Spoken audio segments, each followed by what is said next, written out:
Good evening. Welcome to the latest live edition of Last Bell Boxing. Tonight we're joined by three regulars. Andy, good evening. Evening, chaps. Chris, good evening. Good evening. And Sean, cheers for jumping on earlier than normal. How are you doing, fellas? Yeah, fine, thank you. Yeah, all good, fella, all good. So, obviously, a very busy show tonight with past shows and future shows and pre-recorded videos that we'll talk to you about at the end of the show. So, with no further ado, the first topic tonight, Andy, I believe, is a Probellum card that happened last week. It is indeed. You're going to take us through it, young man. So, I'll hand over to you. Well, I'm not actually going to go through the old card, mate. I'm just going to go through the top two fights. Yeah. Because you've just said we've got a really busy show this week, as you'll see as we go through it. So we might need to motor through some of these subjects. Obviously, Probellum, they had two shows on last weekend, Friday and Saturday night. They made history on the Friday night with the first woman world title defence. And then we'll concentrate on the Saturday night. Regis Prograis against Tyrone McKenna. How did you see this fight? Do you think Prograis showed what he was all about? Do you think Kenna was a bit undercut? Cole? Yeah. So I was very impressed with Prograis. I think this was a bit of a statement fight. He hurt McKenna every time he went to the body. I was really, really impressed. Yeah. Let's have it right. He ran Taylor close in that fight, didn't he? I'm not saying he won, but he ran him close. So with Taylor stepping up, it was quite interesting that he was very quick to call Jack Catterall out at the edge of the ring. That would be a good fight. But I think Prograis is probably the best in that weight division now. Taylor stepped up. I'll go as far as say that. I was very, very impressed.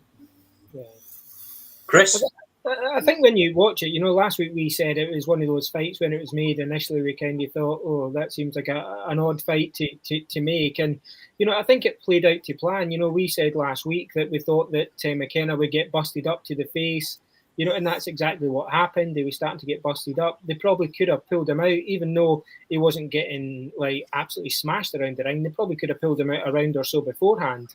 But it was one of these fights. Prograis, as you say, Carol, did what he needed to do. He's heavy-handed. He's a problem for anybody, at 140 or even maybe 147. So I think he did what he needed to do, and he fought a decent guy. A couple of times McKenna came back and put together a few clusters where he tagged him a little bit, but I think that was more a case of Prograis didn't think that he really had anything to trouble him, and while he never let him hit him, he wasn't intimidated by McKenna in any way. So, no. As Carol says, it was a marked time performance, but he looked impressive doing it. Sean, if you was Prograis, who would you go for next in the division? I mean, I think it's now a wide open division, isn't it? With Taylor stepping up. I mean, Conor Ben, I know he's a weight below, but really, I mean, that could be a fight down the line. But I would say Catterall possibly, but I really think Prograis cleans up whoever he faces, really. It was an interesting signing, Sean, wasn't it, though, with Probellum signing Jack Catterall, almost on the eve of the fight. What did you think of the signing, Andy? Oh, I think it's outstanding business. I think that for me gives a real statement from Probellum. They're not messing about, these guys. I've got a slightly different take on it. You've got to see... Go on, sorry. You're right. I think that it's a smart move in terms of when they've signed Catterall. Catterall's stock has never been higher than it is at the minute. Of course. But does he go on to dominate the division? I'm not so sure. But I think it's a very smart move because you could argue Catterall's got his highest profile he's ever going to have at the minute. Yeah. He's been robbed. He's on front pages and back pages. He doesn't beat Prograis for me. He doesn't beat him. You know what? I have to say, Carl, I slightly disagree with you. Yeah, this is his highest profile currently. But Catterall's capable of going on and dominating, mate. I understand what you're saying about Prograis and agree he's world class. But I think Jack Catterall's world class as well. This is a very, very, very good fight. And they could fight each other 10 times. And I think you could have 10 different results, i.e. they could win 5 each. in different ways. You could get stoppages, you could get knockouts, you could see the fight going the distance. I really do believe that. I don't think it was a flash in the pan from Cattrall at all. It was precise what he did against Taylor. We just haven't seen it. That's the thing. We haven't seen it. You know, his camp were telling us he was capable of that. We just needed to see it for ourselves. We did see it for ourselves. I wouldn't count Cattrall out just yet. I agree with you, Andy. I think what he did, he broke up Josh Taylor's rhythm and never allowed him to get through. But I think I seen enough in Prograis at the weekend to question whether or not Cattrall would be able to do the same to Prograis, because he's a rhythm fighter as well. And I think it's almost a case of whoever gets in the rhythm first wins that fight. But the one thing which I keep thinking about Jack Cattrall is I could also see him flying through his career and doing really well and unifying belts.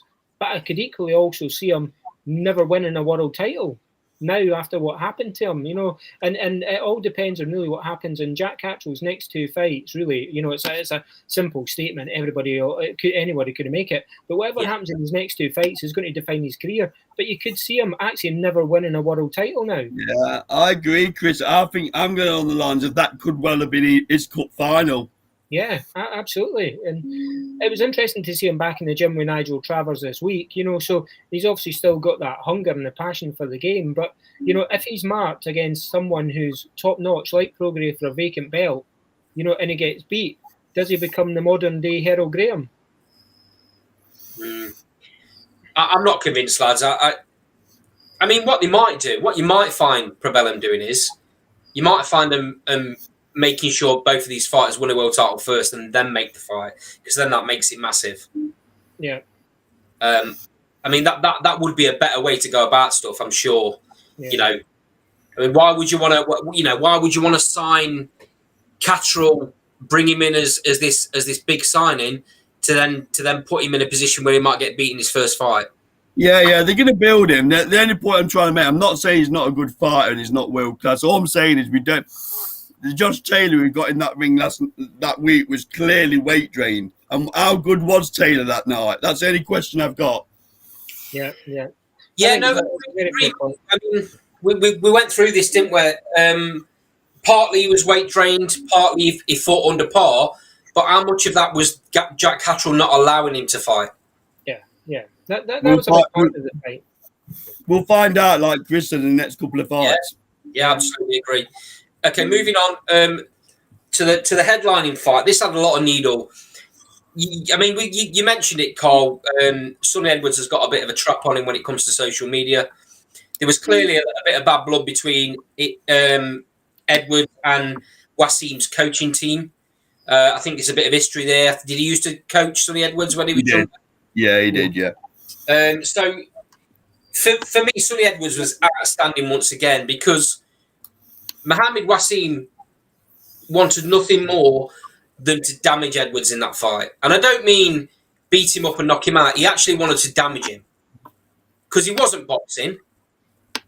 It was ruthless. It was dangerous at times. How he didn't get disqualified at certain times in that fight, I'll never know, mate. And so for me, what I'm trying to get at is I think Sonny Edwards took Mohamed Wasim out of his game plan. He'd lost his mind before he even got in the ring. How did you see it, Sean? Yeah, I think, Sonny Edwards, he is what he is. He's a social media sort of guy. But I think he's better letting his boxing do the talking because at the end of the day, he's very skilled. And I think, he can almost be sort of a trailblazer, really, in that division, which is not ordinarily popular because he has more than boxing. He has social media. He talks a good game. And at the end of the day, he backs it up. So I think, whoever he boxes, I think everyone will want to watch it because he's a sort of showstopper, really. Yeah. Good show. Carl, nodding head. Do you agree with that? Yeah, I like everything about Sonny Edwards. I like the bit of trash talk on social media. I like the way he builds his profile. Because let's have it right, the majority of casuals don't want to watch them lighter weights. Yeah. So he's dragging eyeballs down to that weight category. obviously he wants a Julio Cesar Martinez fight because there's some bad blood there and there's a bit of history. But the interesting one for me is that he's been sparring with Gaval Yavai, and they're measuring each other up. Now that would be a fight, wouldn't it? Yeah. No, sorry, Carl, what were you going to say? I think people might start saying it's too early for that fight, and I probably agree. But they're gonna move Gaval Yavai quickly, aren't they? Yeah. And I don't think it's that they've got the depth of talent in that weight division to be hanging around. No. But just coming back to Sonny Edwards, I thought he was class in that fight. He's showboating a little bit, but again, he wants eyeballs on him. So, there's a time and a place for it. And some people think it's distasteful. I like to see a bit of that arrogance, especially, like I said, the lighter weights where, let's have it right, they've got to sell themselves more from a commercial aspect. So, and he's been on Talk Sport, actually showing the UK, and I'm not from the UK, putting it on Eddie Hearn, putting it on Richard Schaefer. The kid's got charisma. What more can I say? So, yeah, it's a thumbs up from me. I think that was a little bit of great business this week on TalkSport, by the way, getting those promoters in there, because they pretty much agreed the fight without even talking about it prior to the meeting. I think that will happen. It won't happen next, but it will happen maybe end of the year, I think. But what was interesting, to try and get some interest in the lower weights, even the BBC picked up that the fight had been agreed on air and ran a little clip from TalkSport on their BBC website. Yeah. We talk about social media and Sonny Edwards being on social media. There was a little bit of a backlash against him for the performance, and people saying, well, he wasn't as good as he's been before, and he did this and he did that. He won a unanimous decision against a quality operator. I think the scorecard's 116, 110, Chris, 111 twice. Sorry, jump in, Chris, but he went into survival mode halfway through that fight, didn't he? Yeah, but he was still a quality operator, wasn't he? And the point is, for the people who are talking about Sonny Edwards, he wasn't as good as he was in his last few fights, and he's dropped a few rounds, and he must be slowing down. Utter rubbish. As you say, Carol, he fought a different type of fight on Saturday because he was trying to appeal to maybe a different audience, or he was trying to do things differently for himself. So the result was never in doubt. And we all know, Chris, having been in the ring, I'm sure you won a few and I won a few. When an opponent goes into survival mode, it's very difficult to get them out there. Absolutely. That's what a journeyman is. It's very difficult to look good as well. Yeah, totally. A journeyman shows that time after time. We've had Jamie Spate on the show. He told us that he used to talk to guys during that. So he was solely concentrating on defence. And when someone does that, as you said, Carol, sometimes you just can't find a way to get through. Yeah. And that's not to say that Wasim won't come back and win a belt if, Edwards moves up in weight, say. You could actually see him coming and actually winning a world title. Wasim, he was a decent opponent. So, I think anybody who's been criticising Sonny Edwards this week for the quality of the performance, needs to watch it again. It was actually a really good performance. And an interesting thing about Sonny Edwards, in all of his fights, he's never lost. No judge has ever scored against him. So he's a class above the rest. Comment in the sidebar. So Joe says can't see Hearn letting Martinez fight on the Probellum card, and vice versa. Edwards on the zone. I disagree because I think Probellum are here to co-promote with whoever they need to. And also, Joe, I don't know if you listened to the interview on TalkSport. Eddie Hearn's very open to a 2 or 3 fight deal where one's on Probellum and one's on DAZN. So, I can see that Carl's exactly right. Probellum are being nice, playing nice with everybody. They're going to let their fighters, if they believe their fighters can win, they're going to allow their fighters to go and fight on any platform. Yeah. But there was also a couple of other things that came out of the Dubai show, and me and Sean kind of text each other about that on Twitter. And, some of these fighters now, they may be with DAZN, they may be with Probellum. Management company might be the same. Yeah. So allegedly. So, it may be easier to make some of these fights than we all think. Absolutely. Just one more thing before we move on to the BT. Sean, what did you think of the production? Yeah, I think it was decent, really. I mean, I must admit, I'm not Paul Smith's greatest fan, but I think what? I think, you know, from a production point of view, it was fairly good. I think maybe if one thing I'd be critical of that they maybe could do with a sort of a boxing pundit other than who they've got, really. Why, Sean? Why? You know, I think Paul Smith's really, I mean, if he likes certain fighters, he tends to be biased to them, really. I'm not saying other boxers don't, but I think, you know, Barry Jones, for example, he's sort of fairly independent, and I think he could be an asset to them, really. We're going to disagree here, Sean, because I've been on Twitter and posted that I think Andy Clark and Paul Smith Jr. are quite possibly the best double act in terms of commentary. I likened them to Gary Neville and Jamie Carragher, where they can have a dispute, but they give the reasons why they're not agreeing, and it's kept respectful. Yeah. So I have to disagree with you on that one, Sean. To be honest, and I have to second Carl there, Sean. We were only talking about it the other day, myself and Carl, on a little bit of another video that we did that's out on our channel, by the way. Go and check it out. And I think they're the least biased out of any of the commentary teams from any of the big shows. I think they're very, very straight. They're very, very down the line. Paul Smith is brilliant, mate. He don't overcomplicate it. Because he knows he's talking to non-boxing fans as well as boxing fans. He knows he's talking to people that haven't fought, that haven't been in the ring, that perhaps don't know the technical terms. And he keeps it very simple. I think they're brilliant, Andy Clark and Paul Smith.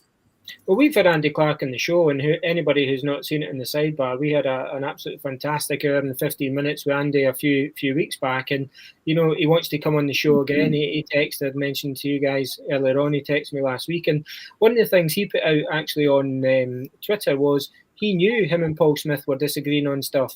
He said, but didn't it keep the show honest and interesting? Yeah. And I thought it was a great team, and I think that Andy's great, and his knowledge for boxing is absolutely superb, as we seen when he was on the show. So you know, and don't forget that Paul Smith Jr. has been on the show twice as well, Christopher.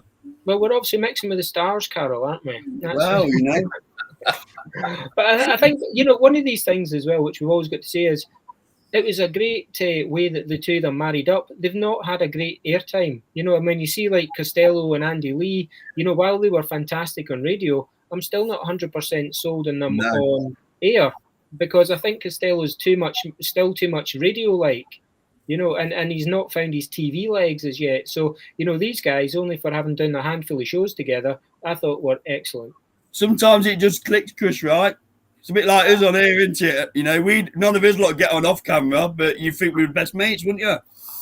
Hey, you know? I'm quite hurt by that comment, Carl. I can't believe you're breaking up the boy band. What are you doing? Right, okay, swiftly moving on. We'll quickly touch on the two headline fights from the BT card from Saturday night. So we'll start off with Ham Shiraz against Jez Smith. Unfortunately, these two fights ended really quickly. There's not a lot to talk about here. I thought Jez might have given Shiraz a bit more of a fight than he did, if I'm honest. Yeah. He didn't want it. When he felt the power, he didn't want it, did he? So a little bit disappointing. They've taken some abuse, BT, for this card. What are you meant to do? You put a fight together where you think Jez Smith's going to give Shiraz some rounds because he needs them, and then you got another fight where David Amineason has no choice because it's mandatory at European level, doesn't want the fight, he wants no part of it. And this was the opponent that the European Boxing Union put up. What's he meant to do? How poor was he, though, Andy? Wow. He's terrible. He's terrible. But what can David Avanesian do apart from fight Lewis? Nothing, can he? I mean, Neil Marsh has come out and he's even named the next opponent the EBU got lined up for him, and I can't remember the guy's name, which told you everything you need to know. But you know, it's got to be Keith Thurman, hasn't it? Keith Thurman's number 3, David Avanesian's number 2. Get it on. Yeah. Especially because Ortiz don't want it. Who's number 1? They've got to go to the next person in line, which is Thurman. That's got to happen next. Yeah. The WBC need to grow a set and make the fight. But this is where we'll see the TV companies, like, do they actually want to back a fighter which they've kind of brought through over recent years? You know, and Avanesian's been exclusively on BT. You know, it was almost a gimme fight. We said before it happened, it felt like a fight to keep him active, keep him earning, and that's exactly how it turned out. But what do they do now? They can't have another one of those fights. No. You know, so they've got to, between Warren and BT, step up and give them a quality opponent. I can't believe that ref gave the guy that Mets a standing 8 as well and allowed him to take a few more shots. Is absolutely disgraceful. Just a comment on the sidebar from Joe. Terrible card, didn't watch it, but I have to feel sorry for Ava. Lad can't get anyone decent to fight him. Completely right, mate. I mean, he's got Neil Marsh as his manager. He's got Frank Warren as his promoter. And he's got Carl Greaves as his coach. They're all very, very top end and know the business inside out. Let's have it right, Andy. Carl Greaves is one of the most chilled out blokes you'll ever meet in your life. And even he was getting animated, wanted because he was getting pure frustration. Yeah, absolutely sick and tired of the situation. And it's something that needs to be done. For those 3, it must be an absolute nightmare because they know what they've got in David Avanesian. Cole sees it in the gym, you know, consistently. We've had other stable mates on our show. We've had conversations with them privately as well, and they say just how devastating he is. He just needs to show it. He needs to have the opportunity to show it. And at the minute, nobody wants to go near him because they all know it, really. And remember the sacrifice this guy's making as well. You know, he's coming over from abroad, missing time with his kids and family. You know, to have a shootout for 2 minutes. He finished that guy in 2 minutes. Is an absolute disgrace. Yeah. It just felt wrong. He's also well respected and well liked. You know, there was a nice clip of him when he arrived back at the airport and they were giving him like bread. I don't know if you've seen it. You know, so he's a bit of a folk town, a folk hero in his own town. So, but he needs to get an opportunity now. It is, you know, we talk on and on about when are people going to step up. This is a guy who's willing to step up.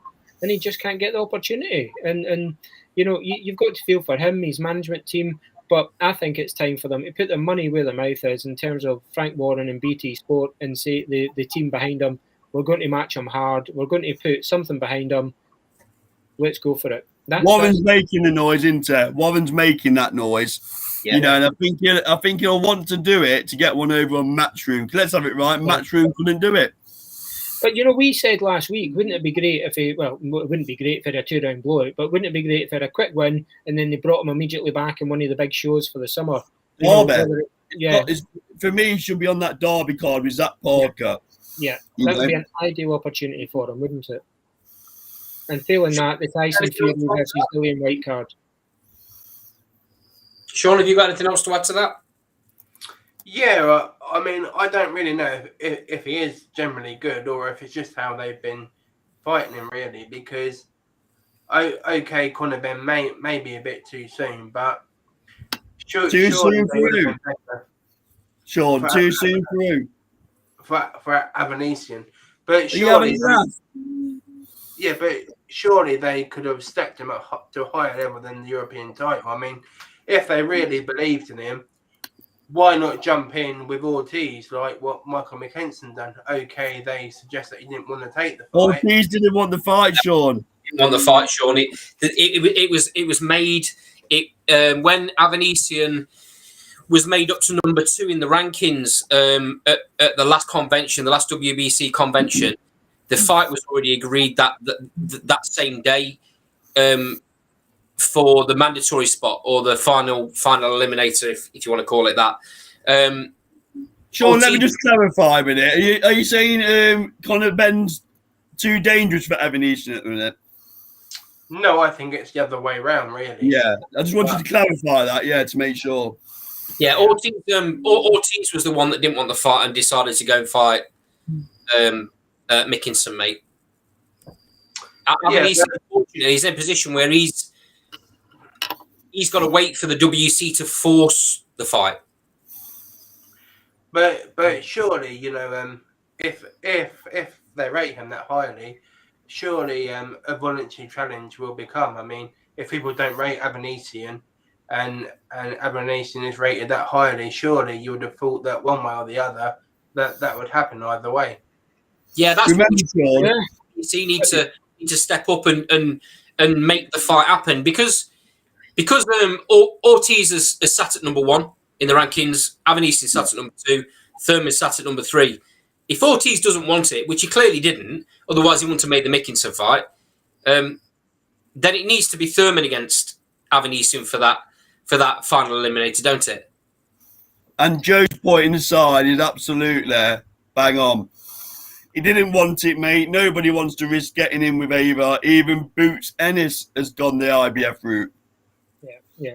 And he was sat at number 3 before he was booted off and Thurman put in there because by all accounts, I don't know this for fact, but by all accounts, Ennis was offered it as well.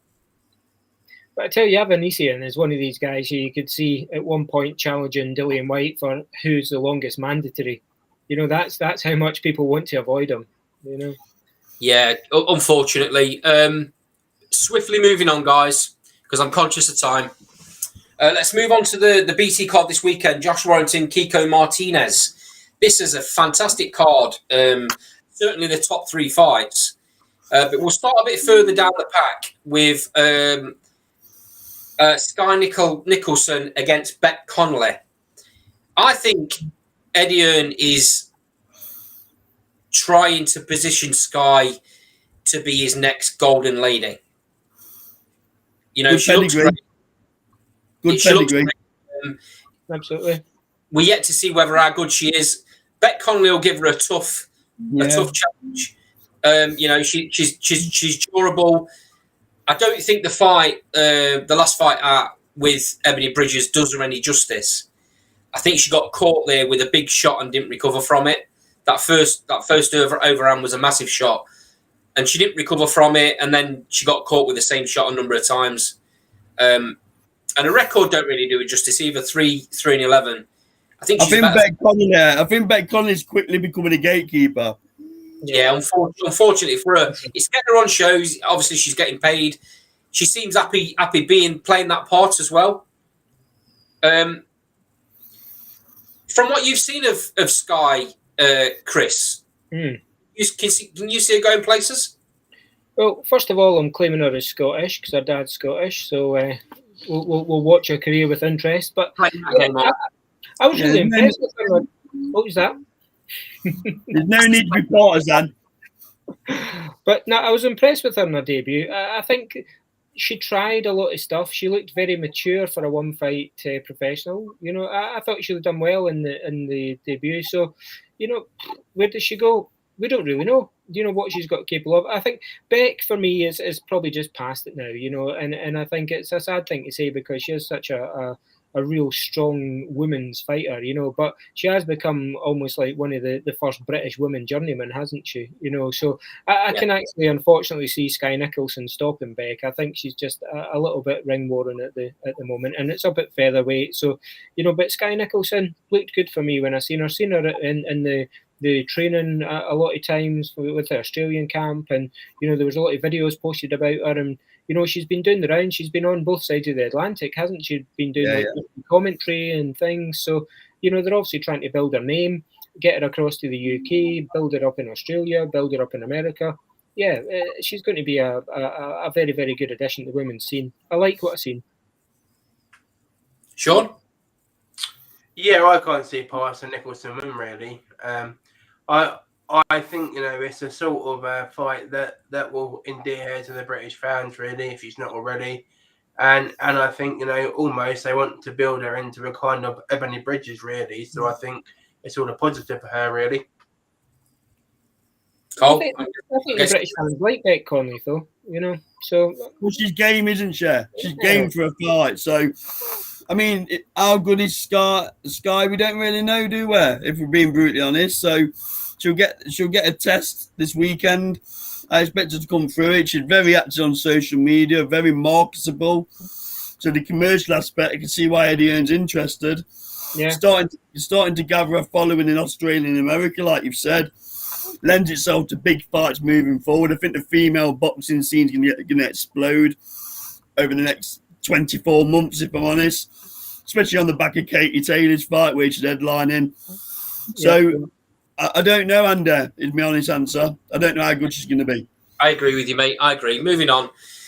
Next fight on the list, Dalton Smith against Ray Moylett. No? Yeah. Moylett. Dalton 9-0, Ray Moylett 12-1. Dalton's gone a bit under the radar, in my opinion. I agree. Yeah. But in saying that, though, one of the people who we've mentioned earlier on, Andy Clark, has championed Dalton Smith. He says he's the best prospect, that he's seen. And he even said it on our show, actually, when we asked him, who did he like? He mentioned Dalton Smith. So, he's championing him. And, it's good to see him getting a run out on his own. I agree with Andy. I think he's real quality. Yeah.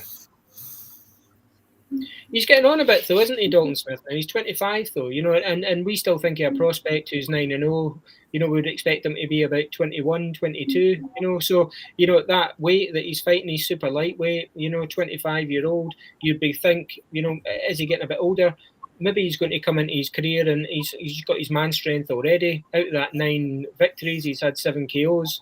So I'm kind of sat there with Dalton Smith and waiting for.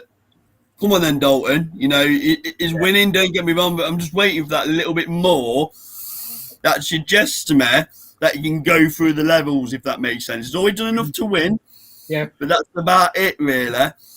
So I want to see this breakout fight where he shows us what he's got. He's got it in his locker, but can he do it under the lights? That's what I'm waiting to see. Sean, is there a danger Dalton's going to be one of these fighters where everyone says he should have been amazing? Yeah, I really think there is. I mean, could there be the danger that he could be almost like a Josh Kelly, really? That was a top amateur that soon went wrong.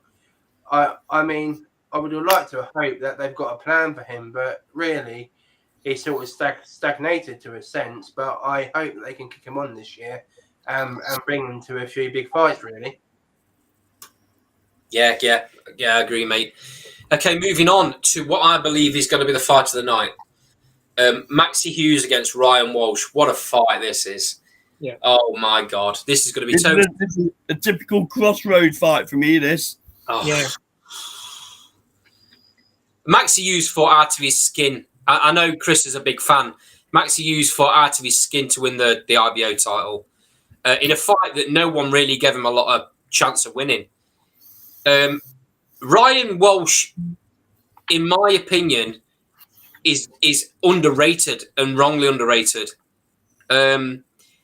Obviously, he was in the gold. Was it called a golden contract? The where Lee Wood and Jazza Dickens fought in the final. Was it called golden contract? Yeah, it was golden contract. Yeah, He fought in the semi, and I think Jazza fought out of his skin in that tournament. He's not been the same fighter since. Ryan Walsh is a quality fighter. If Max Hughes isn't on his A game, he could get beat.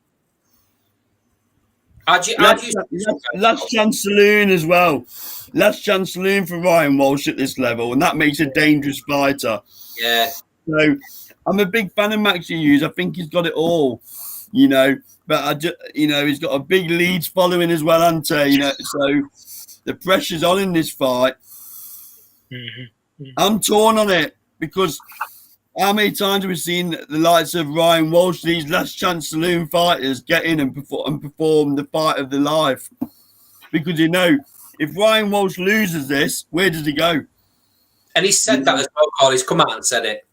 Yeah. So it's a dangerous fight, very, very dangerous. And I don't often sit on the fence like you do, Andy, week in, week out. But at the minute, I'm going to have to give it some thought, to be honest. Okay, just for the record, I never sit on the fence. So, Chris? Yeah, I might have to go like, you know, when you and AJ Usyk right between round 1 and 12 for both fighters. I might go along that line.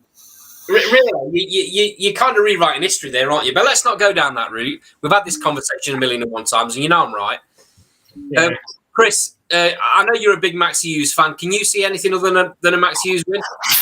Do you know what? I'm also a massive Ryan Walsh fan, and you know, when I first joined Twitter years and years ago, Ryan Walsh was one of the first people that followed, and we used to have like quite interesting conversations. I think all the Walsh brothers kind of had fantastic careers, but they never really progressed past that British level, did they? You know, and they were in some great dust-ups, you know, and we always remember the Walsh brothers opened up Box Nation, didn't they? You know, they had that amazing fight with Paul Appleby. You know, Ryan Walsh, when you look at his own credentials, you know, and you see who he's fought, you know, Ronnie Clark, Jazza Dickens, you know, Reece Bellotti, he's got a fantastic record, you know, but I think he's just there as well, mate. A little bit too old for me, and I think he's going to be, even though he's only lost 3 times, I think he's going to be a little bit short-worn in this fight, and I think that the Walsh brothers' career kind of stagnated, all them, you know, and they just never really took off, and they never really got out that kind of Norfolk showground. They've got a fantastic following down in that part of the world, but they never really took off, and I think it's a fantastic bit of matchmaking, a great name for Maxie Hughes, but when you see what happened to Maxie Hughes since he's hooked up with Sean O'Hagan, you know, he's doing a fantastic job there with him, Sean O'Hagan. You know, he also trains Josh Warrington, and I think that this fight's actually going to be, is it third on the bill from the top? So yeah, it is. So they can let Sean O'Hagan go back in and do his son. So I can see this one actually being a really, really tough fight for both, because while Maxie Hughes, I'm a great fan of what he did against Stratham, he's not elite world class, you know, and Ryan Walsh probably sits above British and European level, but again, he's not entering into world class. So, you know, for me, we've got what really is a quality European type matchup, and I think it'll be a hard fought points win, but I can see Maxie just actually nicking it on points, maybe by around 2 rounds, 3 rounds, that type of level. But I think it'll be a very, very hard fight, and I think it'll be a fan friendly fight. I can see this being a real war, a real. Yeah. You know, who's got the best gut? Yeah. Fight. Because neither of them are massive punchers. You know, I think Maxie's only had 5 KOs in his 24 victories, and Ryan Walsh has only had 12 out of his 27. So, you know, but they both dig, and they both hurt. And I think that's why it's going to be all action, 12 rounds, you know, and as you say, Andy, it could be a war. Absolutely. Sean, what's your feeling on this? Yeah, I think for this one, it's a real intriguing fight. I mean, I could be wrong, but I think this is Maxie Hughes' real sort of proper camp about working, isn't it? So this is sort of 12 weeks that he's devoted to boxing, and we can really sort of make a gauge of how good he really is, I think. And I think, you know, say if he's put his all into it, I think it's a fight he should win. But I think, you know, maybe this is the sort of fighter where you can really see what he can really do when he devotes all his time and has no distractions, really. Yeah. Okay, guys. Moving on to the fight on the undercard, world title fight, IBF bantamweight women's world title, Ebony Bridges against Maria Cecilia Roman. Is there one question before we talk about the fight? Is there another fighter on the planet that's done a better job with building a profile and getting herself into a world title contender, not once but twice? Is there another fighter on the women or on the men's game that's done a better job than Ebony Bridges? With the limited talent that they've got, no. You know, because not self promotion, no. No, because I don't think Bridges is exceptionally good. I don't think she does anything which any of us as boxing fans have ever sat in awe of. You know, I think she was very clever when she first kind of broke onto the scene. She showed herself in bikinis from her weightlifting days and her what's that kind of bodybuilding days. Got a little bit of a following for, I suppose, the boxing Twitter pervs. and then started to, and I remember her actually coming out at the time, and I'm sure all you guys who follow Twitter will be the same. She said, which British football club should I align myself to? And then people said, oh, Leeds United, Man City, whatever. And she's kind of created this Leeds image herself, hasn't she? You know, she chose that specifically for the fan base. So she kind of feels a little bit manufactured for me. I'm not a fan of her in any way, shape or form. And, you know, I think, you know, she's done a great job PR-wise, but you've got to give her the credit. You know, she's now in a situation where she's a full-time athlete. She's making a living out of boxing. She's making a living out of PR. So, you know, to answer your question, there's been no fighter with that limited ability has managed to have such social media impact. She's settled in well with Mark Tibbs, though, hasn't she? She looked decent on the pads with him, didn't she? Yeah. You know, and I heard an interesting interview with Mark where saying, you know, she kept saying to him, and you'll probably have heard that what Mark said, she kept on saying, when are we doing tricks? When are we doing this? When are we doing that? And Mark Tibbs said, you're not here to learn to do tricks. You know, you're not in the magic circle. You're here to learn to box. You know, so I think that she came in thinking that she was some sort of show pony, and he's made her into a boxer. I think, mate, looking at photos of her fitness, I think she's in the best boxing shape that she's been in her career as well. Which surprised me, actually, to see the fitness and the shape that she came in, because obviously when she fought Melis Gangloff, she really badly damaged her hand. Yeah. And when we seen her at that show in December with Nick, she must have been, I thought, at least 24 pounds overweight. And I was actually surprised at how much weight she was carrying. So to actually see what she was like fitness-wise when she was training with Tibbs, she's worked hard to get to that weight. And she looks solid at it. It doesn't look like weight drain or anything. She looks solid. No. She looks in really good shape. You know, so as much as I've just slagged her off there, I will give her credit. She's worked hard, and Mark Tibbs is no dummy. No. So moving on to the fight, Maria Roman is no mug. No. This is a serious fight. I mean, if nothing else, Ebony Bridges has got balls like bowling balls to take this fight. This is a serious level fight. Yeah. How do you see this going, Sean? Yeah, I think Bridges will lose. Really, I mean, I don't particularly think she's a good boxer. I think, sort of to a degree, really, she only gets opportunities because how she acts and how she looks. But against any sort of world-class women boxer, I think she'll come unstuck, and I think this will be the case this weekend. Really, Carl.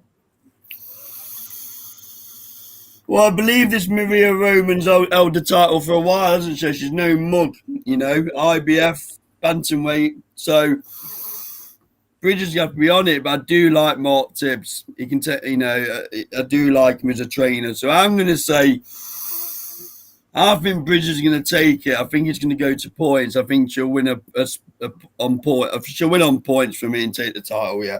How long she holds it for might be another question, but she'll win. The interesting thing there for me is in the 22 fights that Roman's had, she's done the 10 rounds 7 times. That could be a bit of a big factor in the fight. Yeah. You know, Bridges hasn't done the distance as many times as that. You know, she's only had 8 fights herself, and she's still very new to the game. I think it's a little bit unfair that she's judged because of her looks and because she's got the shape she's got and because of a media profile. She's had to do that to allow herself to become a full-time boxer. You know, she doesn't have to box. It does hurt. I'm torn though, Andy, because it does hurt the credibility of female boxing to some degree. I think you're right. I'm saying, let's take him seriously. You know, it's not female boxing, it's just boxing. And then she comes and does what she does during weigh-ins. Well, you can't have it both ways. But why is that a big deal? Why is her coming out? Because I think it takes away from the credibility of female boxing. That's why I think it's a problem. But why is it? Because she's dancing around in a bikini. We all know she's being suggested by doing that. So I think, you know, you're a boxer. So I think it takes away from the credibility of the sport. It's one where she sold herself based on it, so you kind of just know it's going to happen. Now almost just like don't even bother looking at the weigh-ins or whatever where she's involved in it. I think for me, I just thought she was a bit of a kind of hype job.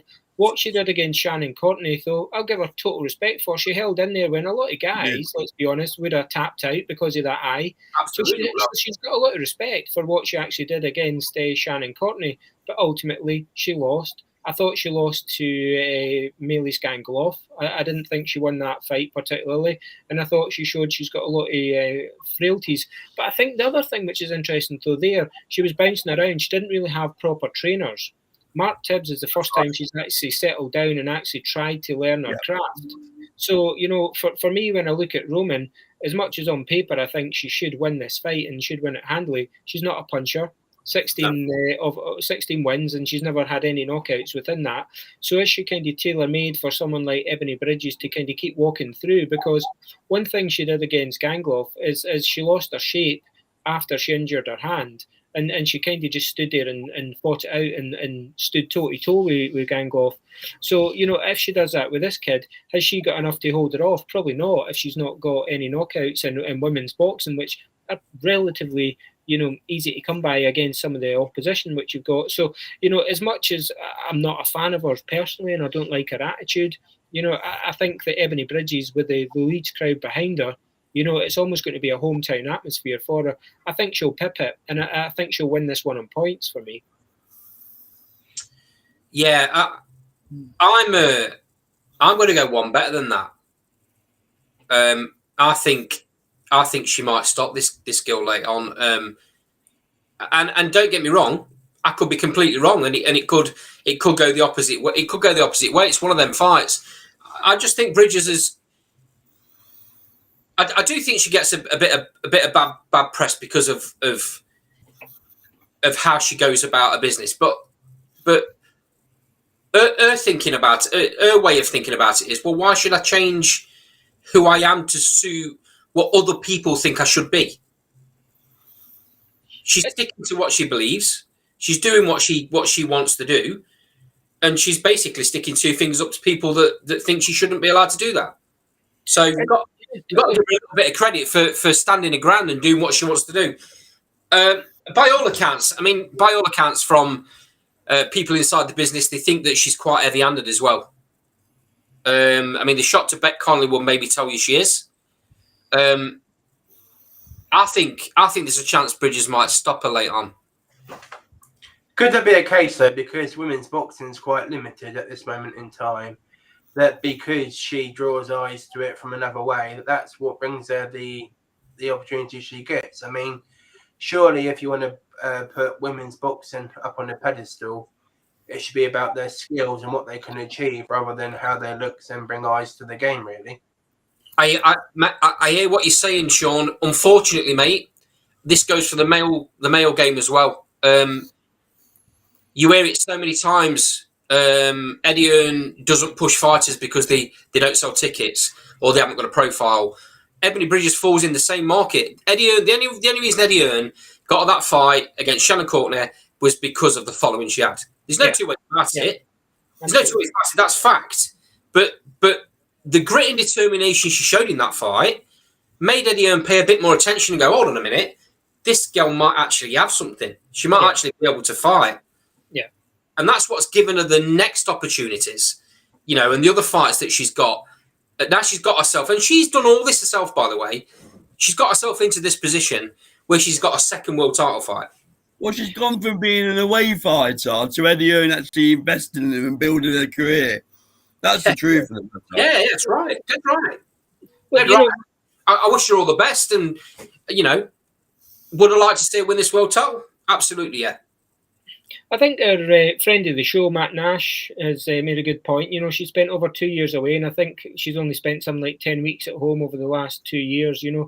She's learned her craft. She went over to America, learned her craft. She's been working with Enzo Connolly, learned her craft. She's been working with Mark Tibbs, so she's been sparring a lot of good fighters. So, we've yet to see what that all looks like when it's put together. Because against Gangloff, even though I thought Gangloff won, she injured her hand quite badly. It was still mashed up in December when we met her at that show. And you could see it was actually still swollen in December when we met her. So, we don't know what she's actually got in the tank, but I think she looked good in the pads. Her hands looked quite fast, actually, surprisingly so, when we seen her on the pads. But again, that anybody can look fast on the pads, can't they, if someone throws them? But, we'll see how we take her. As they say in Australia, she's Vegemite. Some people hate her, some people love her. Mark Tibbs won't put up with any shit, will he? Mark Tibbs won't put up with any shit. So I'm guessing she's knuckled down and got to the game plan. So it'll be interesting to see. Okay, moving on to the headliner. Warrington Eco version 2. This is 5 years since the first fight. We've obviously seen what's happened with Josh Warrington, and more recently what's happened with Kiko Martinez. In my opinion, Martinez is still a shot fighter. It was a one punch out the blue that landed on Galahad's chin, and then he come out and landed exactly the same shot straight away afterwards. I don't see anything else happening here other than Warrington schooling Martinez for 12 rounds. Cole? So it's interesting how Josh Warrington's already talking about coming to the City Ground for this unification fight. So it's not often that I'm in the Warrington camp, but God, do I want Warrington to win this fight of the weekend and get that fight on. I think Martinez is spent. Still waiting for the Barry Army to get in touch. They've been a bit quiet, but it shows how poor Galahad was at that weight in that fight because Martinez is shot. Yeah. So, but I think Josh Warrington's on the slide as well, if I'm brutally honest. So I agree with Ander. This will be not a war. 12 rounds. Warrington will just jab his head off, win on points. And then let's get the City Ground fight on because the only A side is Lee Woods. Let's have it right. Lee Wood is already talking about coming to the City Ground. Supposedly they're going to take over the City Ground. I'm not sure how many times I keep hearing this about parties are going to knock Lee Wood out. So hopefully it's a Warrington win. And then we can get the Lees locked down to the City Ground and let Lee Wood knock him out. Job done. Chris, you're going to this, aren't you? Yeah, I'm going to the fight, so really looking forward to it actually. But I'm Josh Warrington's biggest fanboy. I really am. I've absolutely followed his career. Since he fought Rendell Monroe in 2014, I've been to pretty much every one of his fights. So you're asking the wrong man who you think will win here. I think when we seen him fight last time in 2017, it was an easy night for Josh. I thought he controlled pretty much most of the fight. And even though the scores were 116, 112 on two of the cards and there was a draw on one, Josh Warrington, for me, probably only lost 3 rounds in that fight and he controlled it really well. Here, Martinez, he's kind of since then, he's won some, lost some, and kind of bounced around a little bit. But he's also won another world title. But against Kid Galahad, you were watching that fight initially in the first couple of rounds thinking, good God, Barry's going to absolutely smash him here. And Martinez looked like he was completely gone, which we thought he was before the fight anyway. So the only way that he really wins this fight is if he lands a lucky shot on Josh Warrington. But the question is, and this is probably what makes it a little bit intriguing, what lasting effects did Lara have on Josh Warrington? What will happen to his body if Kiko lands that big one shot above the ear like Lara did and Josh Warrington's legs kind of buckle? Because we now know Josh Warrington can be hurt. So, we can always add a little bit of intrigue into a fight, and that for me is probably the only intrigue that we've got. I wouldn't be surprised if we see a different Josh Warrington. He's been working on strength and conditioning. He's been taking 2 days off a week, which he's never done before. He's been eating differently for this fight. So I think he might have a little bit of strength in this fight, Josh Warrington. And it wouldn't surprise me if he actually got Kiko out there and actually stopped him about round 8. And Josh Warrington is not a puncher. So I think his work rate and just the way that he'll busy around Martinez, I think that with Martinez's condition, Josh Warrington in 8 for me. Sean, I'll bring you in a minute, but obviously you've admitted to being a fanboy of Josh Warrington. So you know what the obvious question I'm going to ask you next, Christopher? Yep. When he faces Lee Wood, who wins? You've just seen Lee Wood in the flesh. I've just seen Lee Wood in the flesh, and he's become a participant in my favourite British fight of all time. So, interesting fight. Josh Warrington has the skills to outbox Lee Wood, just as Michael Connolly was doing for large parts of the fight. But Lee Wood now has that never say die attitude. 2 12th round knockouts. He never gives up. He's got the ability to stop Josh Warrington. So you gave us your politician answer. How does the fight play out? Who wins? I'll try again. Josh Warrington in a close, very close points decision. Oof. We'll bring you, Sean, give us your thoughts about Saturday about Martinez versus Warrington. Then after that, give us your thoughts on Wood and Warrington should it happen. Yeah, well, for me, I mean, I think if Warrington wants to establish himself as the best fighter, he should be looking for the stoppage here against Kiko Martinez. But actually, I think, speaking of Michael Connolly, I think he would stop Josh Warrington if he was to fight.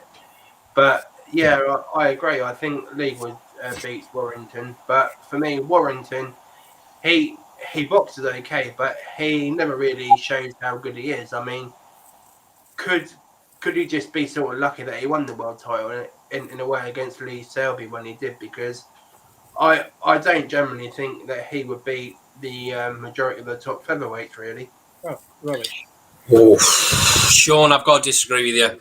Sean's giving it tonight, isn't he? I've got to disagree with you, Sean. He was outstanding against Frampton. Outstanding. Absolutely. He showed in that fight, for me, because I was a little bit on the fence before that. I got to be honest. I thought Frampton would school him. But he showed in that fight just like what he was. But that was his pinnacle, though, Andy. Right? That was his pinnacle. Potentially. No, it wasn't. It was his. I think it was his reward rather than his pinnacle. If there's a difference, because I think Josh Warrington probably hung around at the European and WBC international level a little bit too much as he chased Lee Selby. Is Warrington on the slide, Chris? Look, after what happened against Lara, he's one of these fighters that for 2 rounds against Lara in the rematch, I thought he actually looked good. But we still don't know what would have happened if Lara had tagged him in the 3rd round, 4th round, 5th round. So Warrington, really the last thing that we can look at Josh Warrington as doing is lying on the canvas against Maurizio Lara. So is it on the slide? We're still I'll give an answer then. He is on the slide. He ain't the fighter he was. And I can't blame him for not being the fighter he was after Lara did what he did, to be honest with you.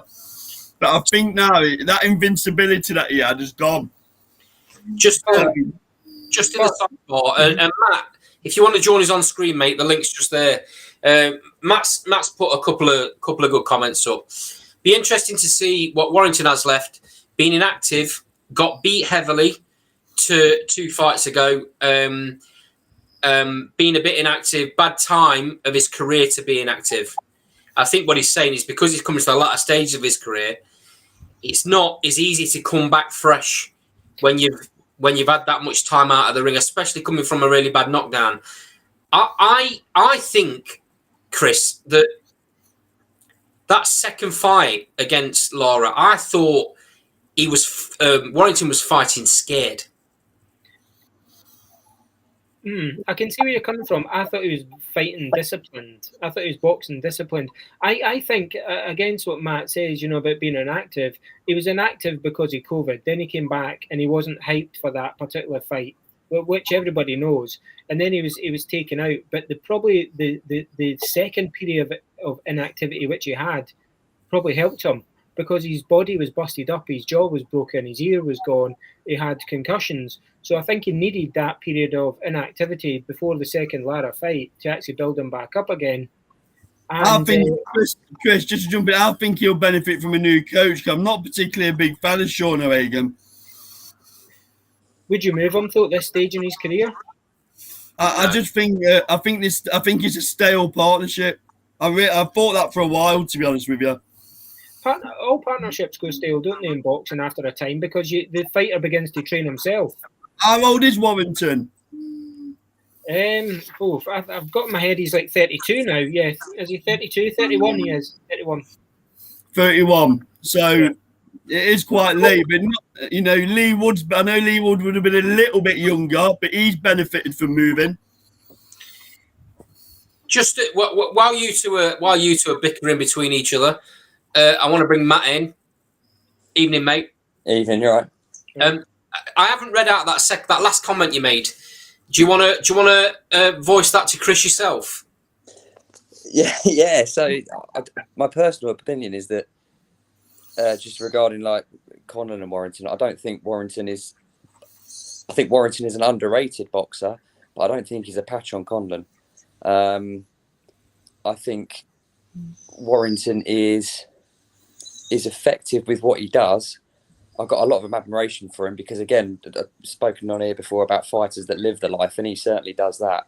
And that's what will help him later in his career. You're saying there he's 32 sort of thing. Like, that'll help him. I think he beats Martinez fairly handily, but I don't think it's going to be I'm genuinely very interested to see how he beats him. If he sort of, I think if he stops him, then we know we've got a live Josh Warrington again. I think if he sort of just boxes his way through 12 rounds against a fighter who we all sort of agree is properly sort of like at the end of his career sort of thing.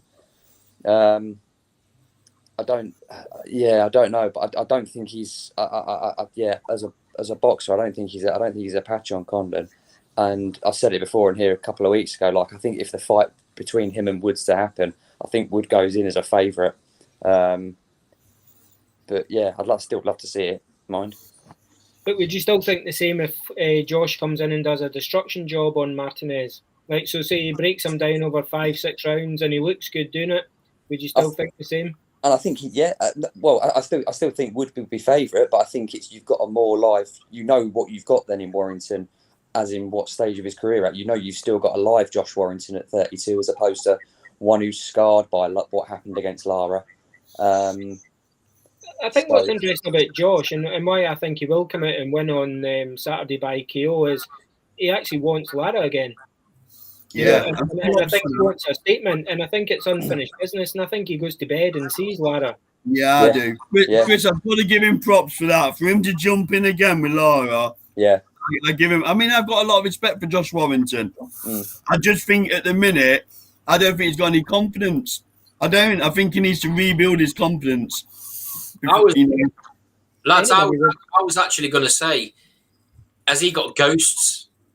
Is he still seeing that fight over and over in his head? And if Kiko Martinez lands a big shot, is he going to freeze?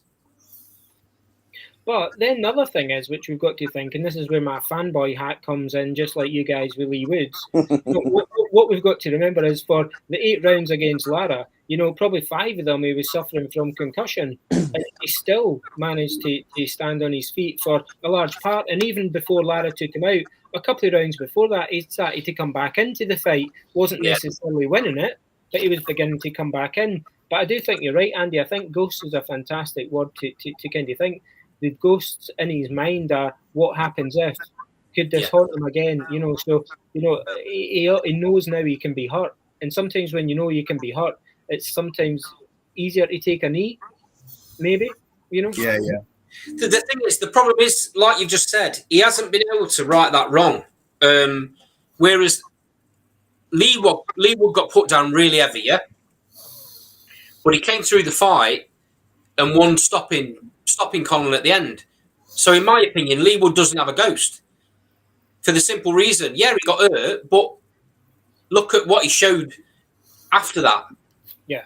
Whereas Warrington hasn't had the opportunity to put that right.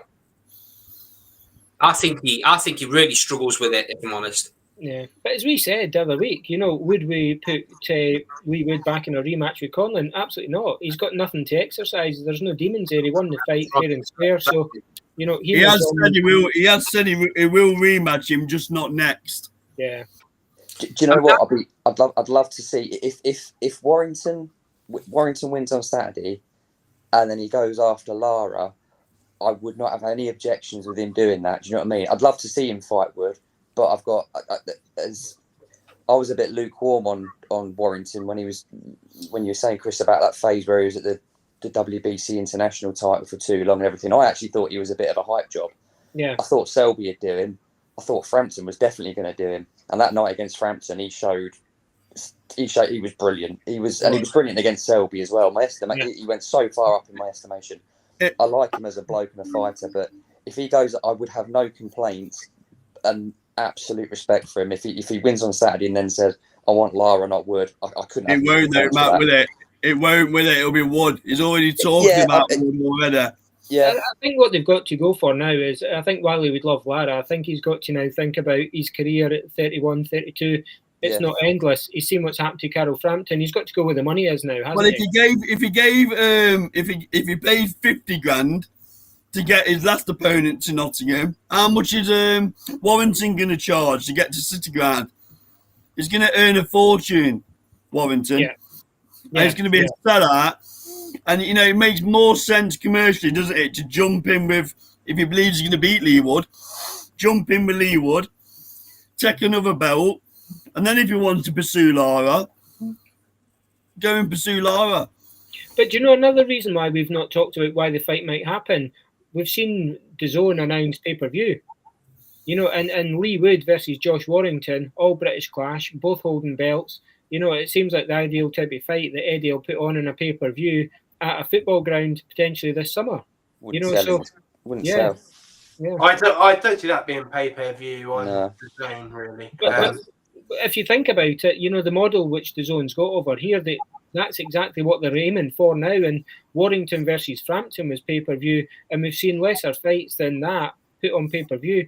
I've got a feeling that that's the way we'll push it.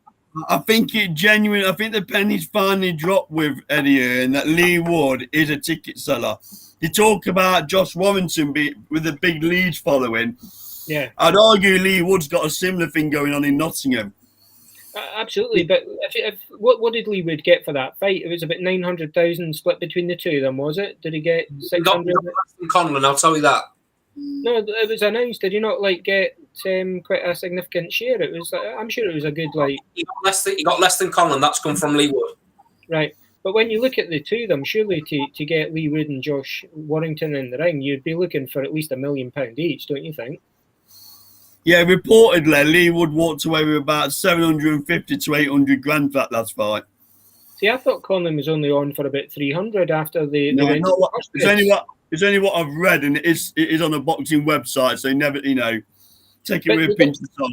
The WBA and DAZN, I'll try and find it, but they announced what they were getting at when they won the purse bids, and Connolly was certainly a lot on less than him, but interesting to see if they got topped up by Top Rank, maybe. I mean, Lee Wood's one of the most... Go on, Andy.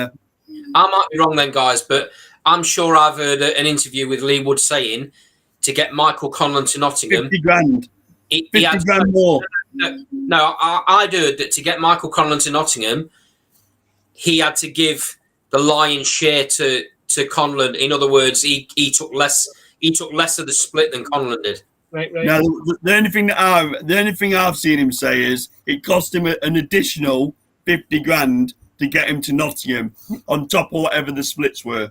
Right, okay. It was one of those fights where the WBA actually mandated it, wasn't it? Because Conlon held the interim version and Woods the regular, so it went to purse bids. But as I say, we'll find it and discuss it. But even if Lee Wood did get 750 to fight Josh Warrington, he's not going to want anything less, is he? So, but the money's there, isn't it? Chris, I'd argue the money's probably there because don't tell me Lee Wood hasn't got a profile at the minute in British boxing. That fight was beamed all around the world as well. I've seen it spoken about on Canadian shows, American shows, because it was a very sexy fight, wasn't it? Oh, God, yeah. So, all of a sudden, Lee Wood's profile's through the roof. And then Josh Warrington's already well-known, especially, well-known as a fighter. This big Leeds following. That fight generates a lot of money. A lot of money. Right, here's the official purse splits then. So Wood got 55% of the purse, which was $825,000. And Connolly got 45% of the purse, which was $675,000. Maybe obviously I got that wrong. Then hold my hands up, guys. So that was from DAZN's website. So that's how the purse bids went. So that's why I think, Sean, it would be a pay-per-view, because they would do it, build it, and hype it as a football stadium ground. But they've got to pay these guys the money. Yeah, I mean, I don't disagree. But say if Connolly fought Josh Warrington, say if they took that to Ireland and the winner fought Lee Wood, I guarantee that would set out the Aviva in Dublin 65,000, and I think with Wood, especially outside of Nottingham, I don't really think he's that big a player. I'd say Carl Froch was, for example. So I think I think there's a limitation to Lee Wood, where I think Connolly's more of a bigger draw, if you see what I mean. Yeah. What makes you think Lee Wood isn't known outside of Nottingham, Sean? I just don't think he engages the boxing fans as Carl Froch did, because Carl Froch was a polarising character really with what he come out with, and Lee Wood's a sort of a more mild and nicer guy really. So I think, say if Lee Wood worked on his character a bit more, I'm not saying he should trash talk everyone, but I think say if he sort of built himself outside of that area, he would become more knowledgeable, really. I said the night after the fight that the column inches in the press the following day for a fight that was as good as that, it didn't get the coverage, and that's what I think maybe most of our concerns around DAZN is at the moment in terms of how many people are actually watching these fights. I must admit I agree with Sean on parts of this, because I don't think it's a problem with Lee Wood per se. I just think that actually people's last memory of him on Sky is losing to Jazza Dickens. I think his win against Zhu Khan and that win against Connolly was on DAZN, and how many people are actually watching it. I don't think it's a problem with Lee Wood. I agree with again, we all know that fight against Warrington is big and they should be paid for it. But my concern is, Chris, to your point, I don't see how that could be a pay-per-view fight on DAZN. I don't know what. I understand from a money point of view it might be needed to be generated, but you're relying on hardcore boxing fans paying for it. Yeah, totally, and I think you're relying on that. But I think that's when the hype machine of Matchroom's got to come into play, isn't it? And if you're selling any fight at a football stadium, you've got to actually really hype it up. And I think you may well see a kind of ticket frenzy. I think, again, given the last 24 months that we've had there with regards to COVID and lockdown, people are desperate for events to go to. Yeah. And what will be interesting is to see how well Zach Parker sells outside, because I don't think he's a big name, and I don't think Andre's a big name. So I would never have taken it to an outside fight. I would have put that one in. Did they still have Derby Storm Arena where Damon Haig used to fight? I would have taken it there, rather than putting it to. I think the difference is, though, Chris, you got the BT model behind that fight. So when you got Premier League football on and Champions League football on, you'll start seeing Zach Parker being advertised. Yeah. So I think you've got a better vehicle behind it. But we've never heard of Lee Wood. Have we heard of Zach Parker? And BT, I don't know the subscription numbers in the UK, but it's going to be significantly less, one would assume, than Sky. But again, that's me just assuming that. But what about Saturday night? We've got a really interesting fight on Sky there, which has kind of went under the radar again. Another boxer show. I'm just gonna come on to that in a minute, mate. Before I do, let's do a very quick round robin prediction for Warrington Martinez. Start with you, Cole. Warrington points. Matt? Yeah, Warrington wide on points. Sean? Yeah, I think Warrington points. Chris? Warrington Warrington late stoppage for me, sorry. And I'm going to go Warrington points as well. Okay. Moving on. So, as this was just going into, we've got a Boxer Sky card on the same night. Just interestingly, before we talk about this, we're getting to the point now, because we've got three really big promoters kind of taking the platform for the UK boxing fans. this is a bit of a one-sided night, because I think the Warrington card is much better than the Riakporhe card, but obviously the Riakporhe card's on Sky, where people haven't got to pay for it. Your casual boxing fans are probably going to stay and watch it after the football's been on, and then obviously you've only got people that are currently subscribed to DAZN that are going to watch the Warrington fight. How do each of you see this? Who gets the best views Saturday night? Cole? I'll go DAZN. Chris? Yeah.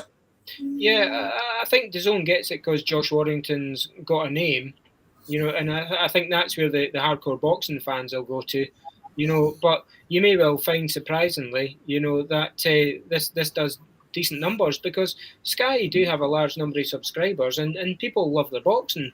The one thing about this, in which if we're looking at it, if you're trying to follow on from the football, the undercard's not strong enough to keep people tuned in. Right. No. Yeah. Matt, what do you think? Yeah, I'd probably say the DAZN card would probably get a few more. I don't know what their subscription numbers are, but Nobody does.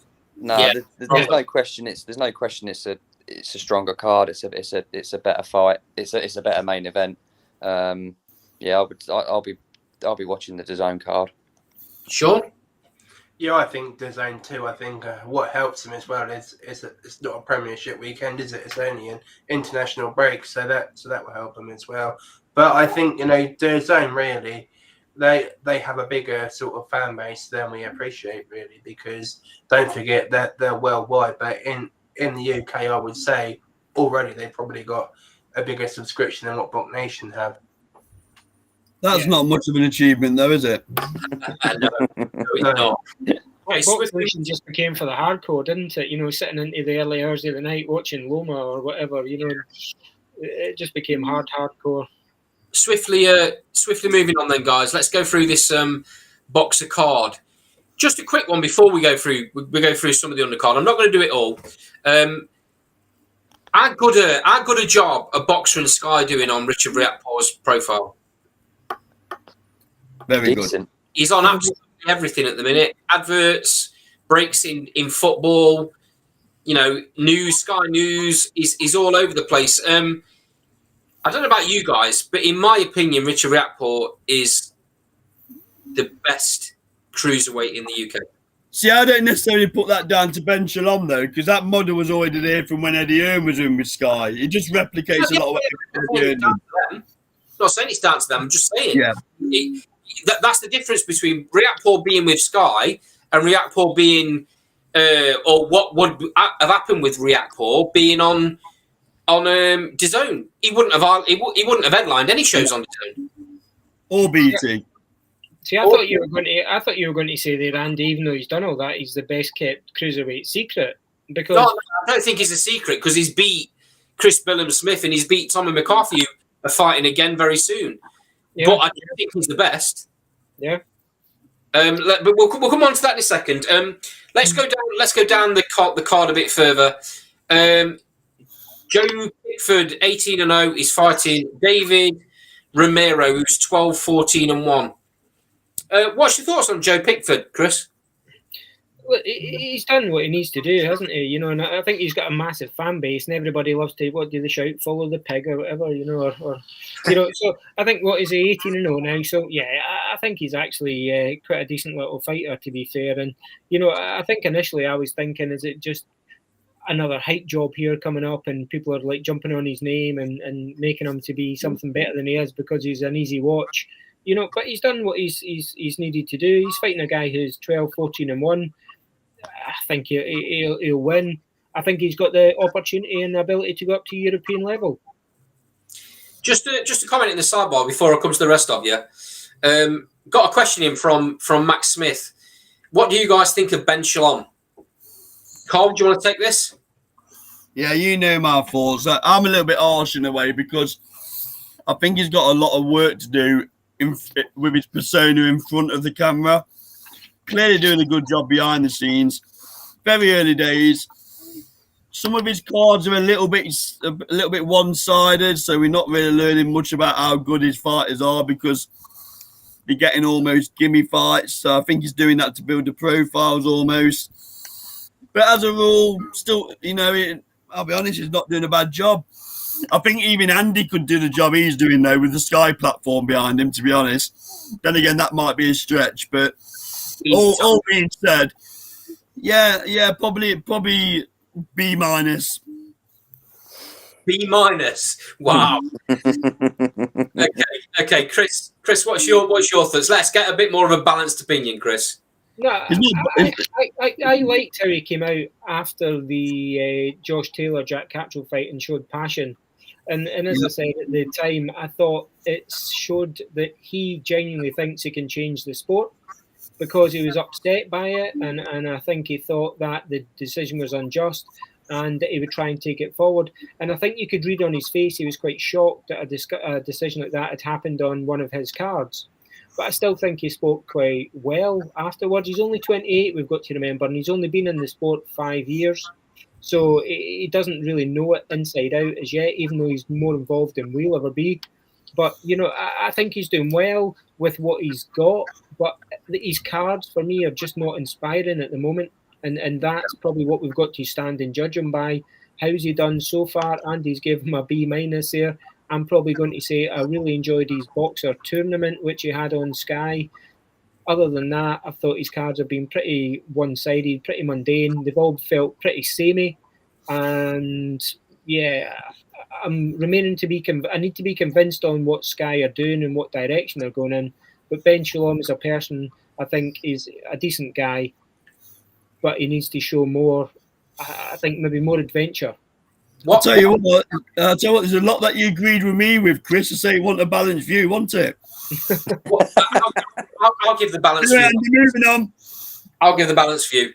What I like about him is I think he's very, very honest, which is really refreshing from a promoter because they're all politicians. I think he's very honest. I think he's very straight. He's actually come out and said he hasn't had the budget to put on the strong undercards that he's wanted to. But he's now going to start focusing on that.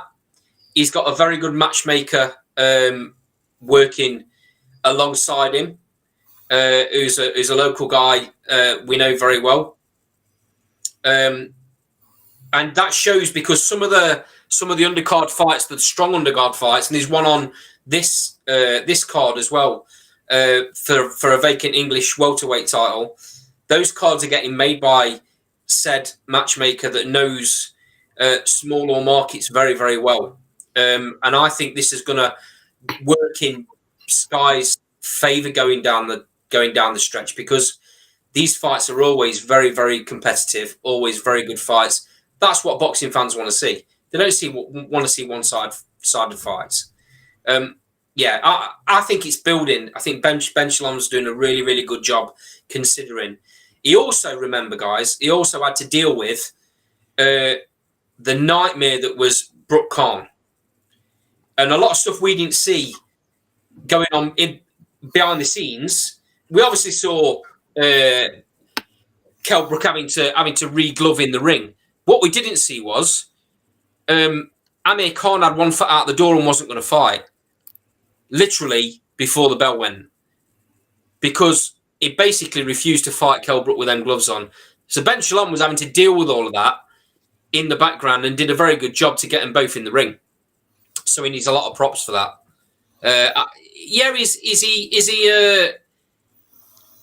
Is he a promoter in the making? Does he have things to work on? Absolutely, of course he does. Like you've just said, he's only 28. I think he's doing a fantastic job, and I think he's going to be there for a long, long time.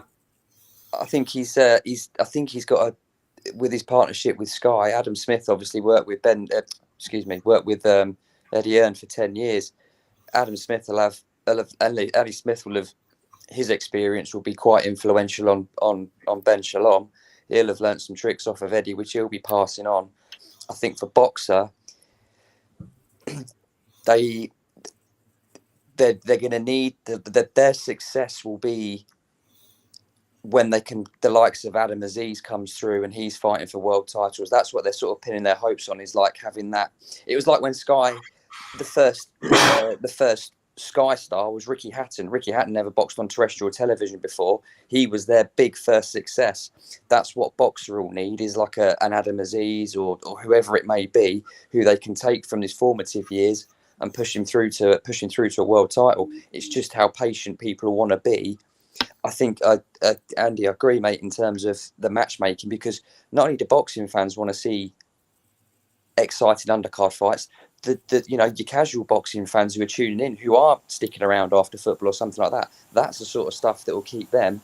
And the struggle for boxer at the moment is obviously it's a very competitive market for fighters. Yeah. It is such a competitive market for fighters, and it's gonna. I think, Carl, I think you said it a few weeks ago. It's when you start seeing the odd matchroom fighter, regardless of who it is, but when you start seeing the odd matchroom fighter making that defection and going back to Sky, that's when I think it will start. I would rather see, if I'm honest, I think like their first card, which Reactpour was on, it was like 4 fights or something like that. I'd rather they sort of take it back a step and you have a 3-4 fight card with 4 strong fights on, as opposed to doing the old matchroom trick of 6 o'clock starts, stacked cards. You know, that bloody Steve Robinson debacle a few weeks ago, and that Scottish heavyweight title fight as well. That's not going to help them, and that's where they need to learn quickly. I like him in the early stages, but in this day and age, the one luxury you don't have is time. I agree with you, Matt. But you've just touched on the fact that Adam Azim is an absolute star in the making. Yeah, he's got to be allowed these fights, though, hasn't he? That's the part of the problem. Is he's got a. I don't think he's hanging around. I'll be honest. I don't think he's hanging around. He's going to be fighting for world titles, in my opinion, very early on in his pro career. I think he's that good. But there's certain fighters. Caroline Dubois is probably another one. She's probably going to have 5 or 6 no contest fights before they put her in with anyone that's going to give her any sort of a test. See, Andy, I don't mind that as a single fight. I understand they need learning fights, but not the entire undercard. No. Agreed. And nobody must hit a good point there, because remember when Matchroom didn't have those big names, and they used to have Friday night fight nights. There's in the leisure centres in Romford. Yeah, I remember it. Where I was going with that was not necessarily the cards themselves, but they came on at 10 and finished at 12. It was 2 hours. Yeah. And maybe if we've got a weaker undercard, rather than, as Matt says, it's starting at 6 and then going over to one of the other Sky channels and being on to 11, that's not going to retain people's interests. No, but I'm talking about just like a shorter card at a prime time sort of thing. You're talking about quality rather than quantity, aren't you, Matt? Yeah, exactly. That's exactly what I'm saying as well. Though what we have on those even if they just shortened the program and put it on from 9 till 12 or 9 till 10, but make the fights that people will be talking about and want to actually watch, rather than watching undercards where people are like 4-1 and things like that. People don't want to see that necessarily. And the reason I said about like, if you start looking for the matchroom defectors, if you think about Eddie Hearn's first big signing, and his first big Sky card was Kell Brook, and Kell Brook at the time wasn't even topping Frank Warren shows. Yep. And then over time, Kell became obviously. I mean, you can talk whatever you think about his career as to what he should have been and where he ended up, but he still became a bloody big name under Matchroom. And he's just very fortunate to have that Sky model behind him, because you get, the gloves are off. Look how they built a supposed fight that nobody was interested in booking Khan. By the time it got to fight night, everybody wanted to watch it. Well, look how they built Williams and Eubank as well. Yep. They took Liam Williams, who probably before would have been a marginal ticket seller in Cardiff, and turned it into a sellout. Yeah. Sure, the other thing as well with the social media numbers we see now, that these fighters, I mean, say if you're not subscribed to Sky or whatever, but you've got a Facebook account, you can build a relationship almost with these fighters, and then when you be stepped up, you know who they are and you want to watch them. So surely that's another advantage for Sky, because they've got millions of followers on their social media as well. They can build fighters really where people want to go on a journey with at the end of the day. Yeah, my concern at the minute is the undercard, because they're building the rhetoric of these fight nights. And then the casuals jump into these fight nights, and let's have it right, the undercard's absolutely dreadful. Amir Khan versus Brook, the main event saved that show because the undercard was dreadful.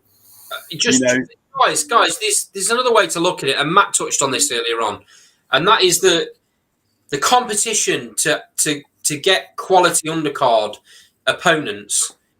You're trying to spread them over 3 really good promoters in the UK. That's the problem, and they're all going against each other. You got two cards on Saturday night. You got one on Friday night from 3 different promoters, all wanting undercard fights for very similar weights. I mean, you can look at the DAZN card. We say the DAZN card's stronger, but you go down the card. There's only 3 really top quality fights on the bill.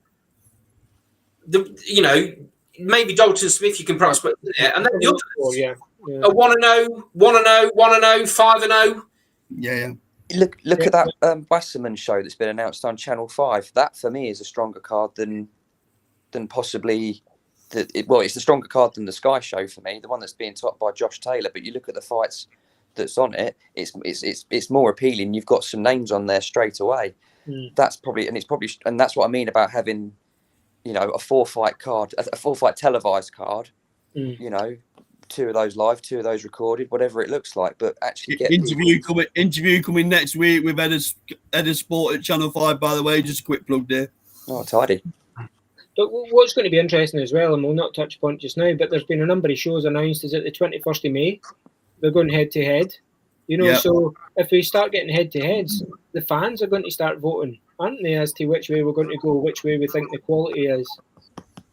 Yeah, I'm a little bit disappointed in that. I think one could have gone on the Friday night, couldn't there? Let's be honest. I think that's on the Friday, so then you still got 2 cards.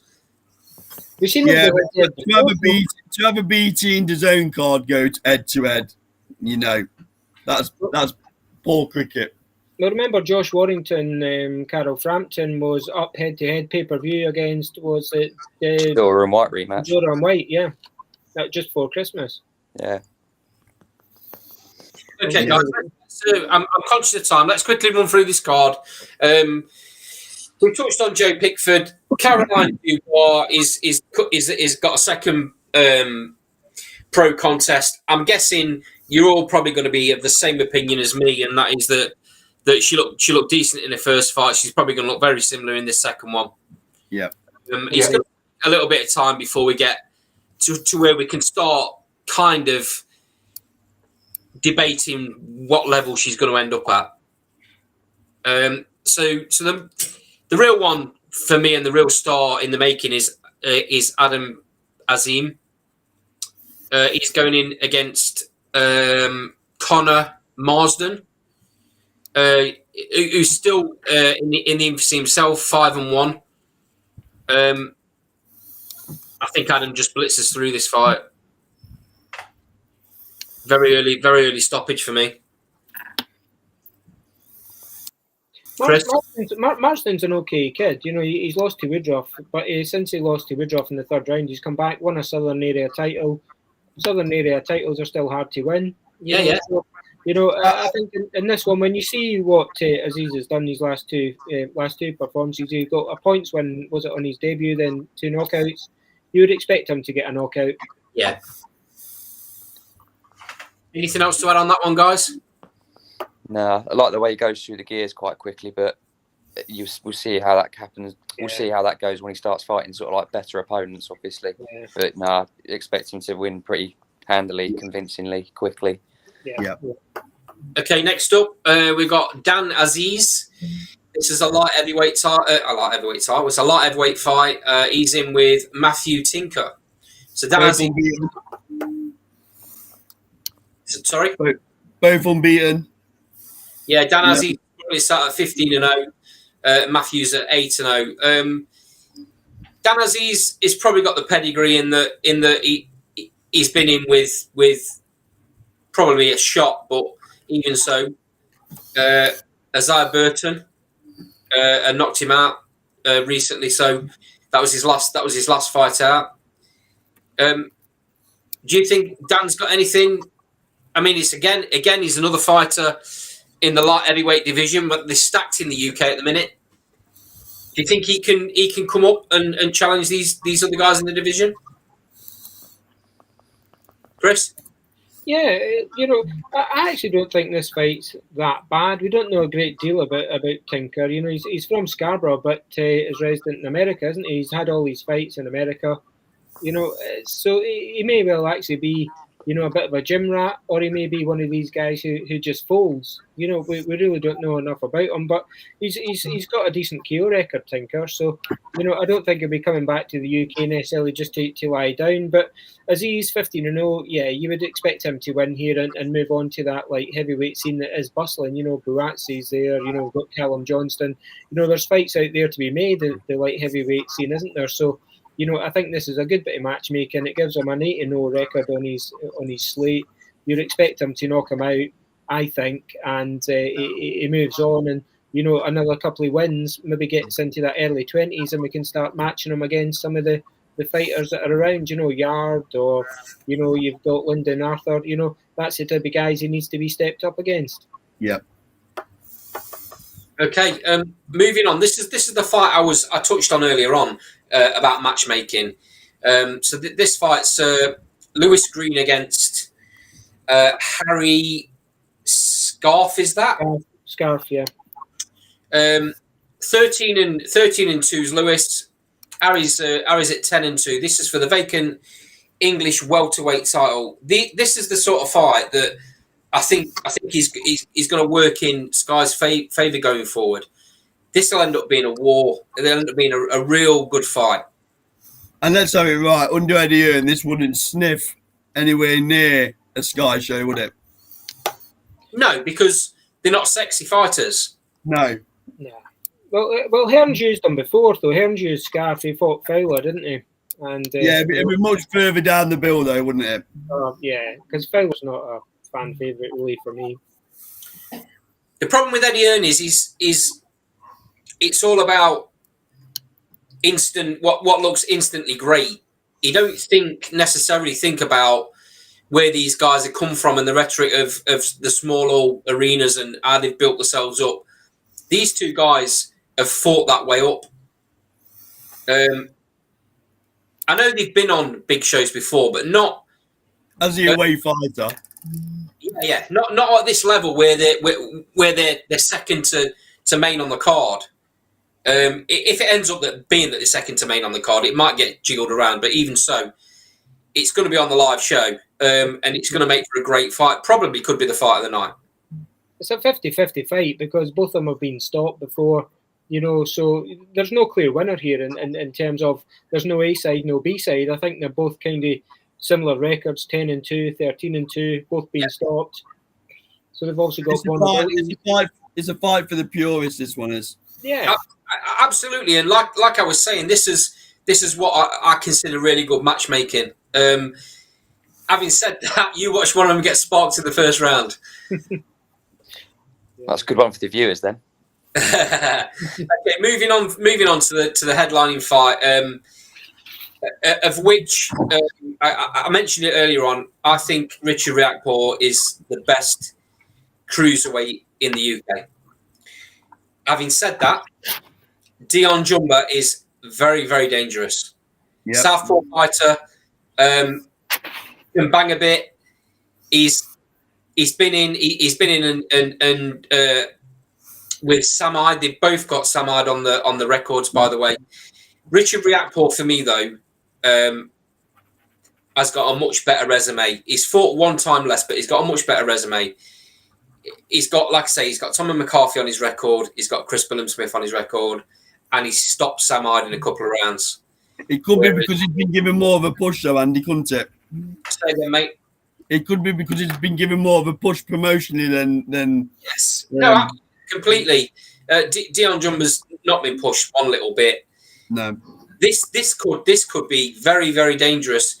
And Dion's a late replacement, by the way. This is not the original opponent that Riakporhe should have been facing. His opponent pulled out. He was given a choice to postpone or to face Jumba, and being the fighter that Riakporhe is, he wants to fight the best. He knows how dangerous this fight is, and this could ruin any push that he's going to get with Sky if he loses here. It's very dangerous. Chris, do you know much about Jumbo? I've seen him against Wadi Camacho, and that's probably the only time I've actually seen him. So, not really. So, I've only looked at his record on BoxRec, and that's it. So, obviously, we know more about Richard Riakporhe as the kind of A side. So I'd be judging really by the record in one fight that I've seen. I would expect Riakporhe to win. You forgot to mention I think he got a really decent win against Jack Massey, who's went on and won the IBO cruiserweight title now. So that's the only thing I can really judge them on. So it's not a fight I'm going to profess a great deal of knowledge on at all, other than on the Riakporhe side. So I'm going to go with they'll have matched him because they think he can win. What's Juma? He's 14-0, 7 KOs. Yeah, you would expect him to. I don't even know. A difficult one for me to make a prediction on it. I really don't know enough about that Juma at all.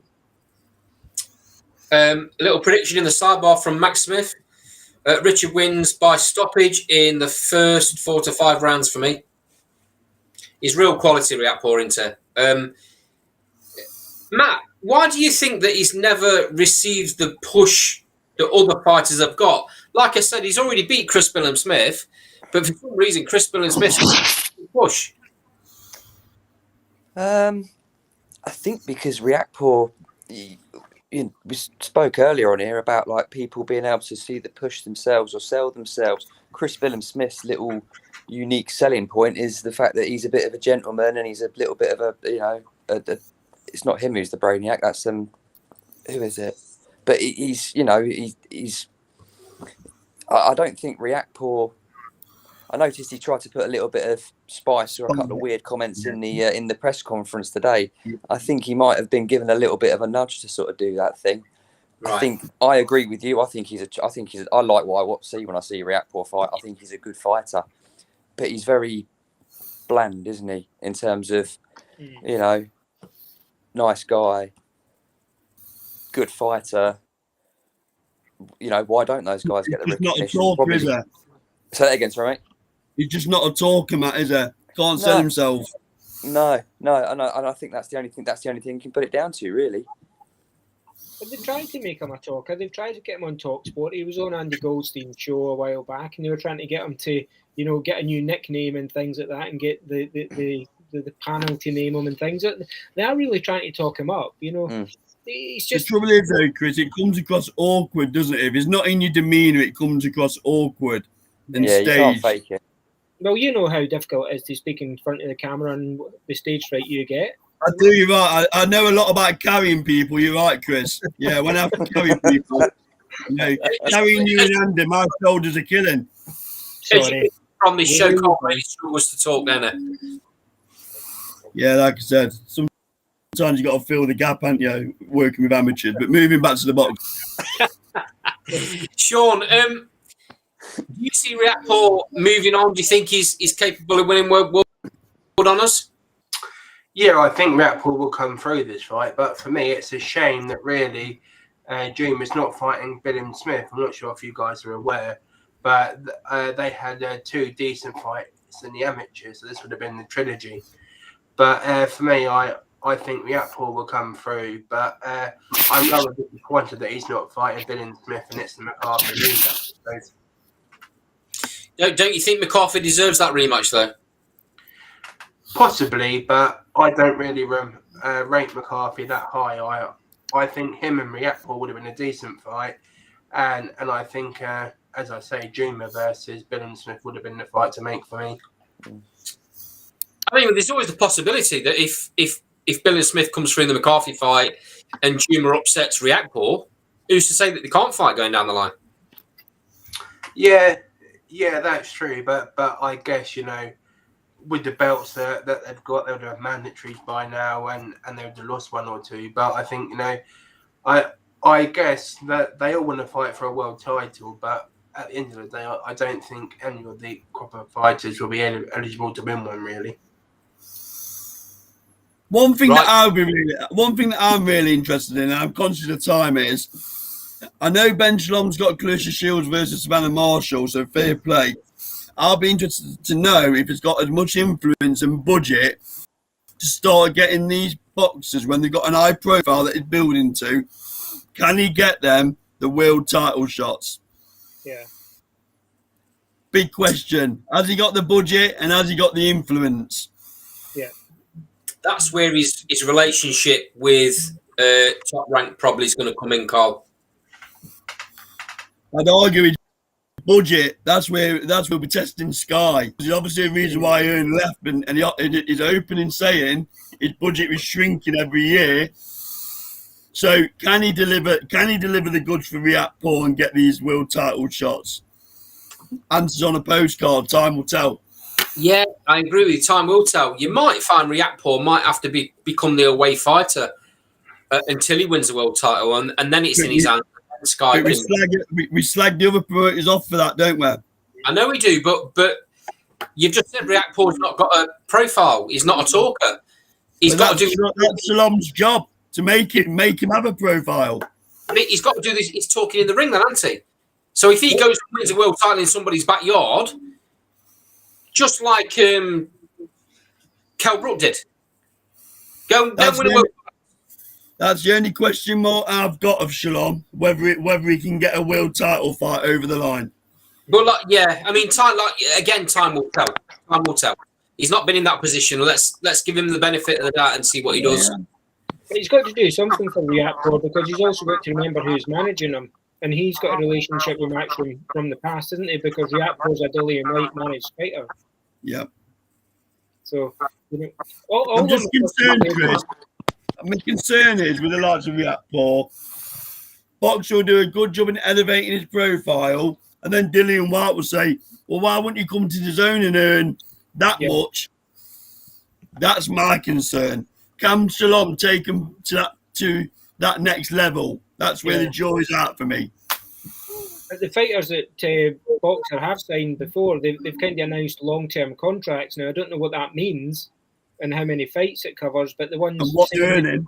Yeah, but when they signed, say, Natasha Jonas, it was like, we've signed Natasha Jonas to a long-term contract. So one would assume that would be, 3 fights, 4 fights? Maybe Riakporhe's the same. Who knows?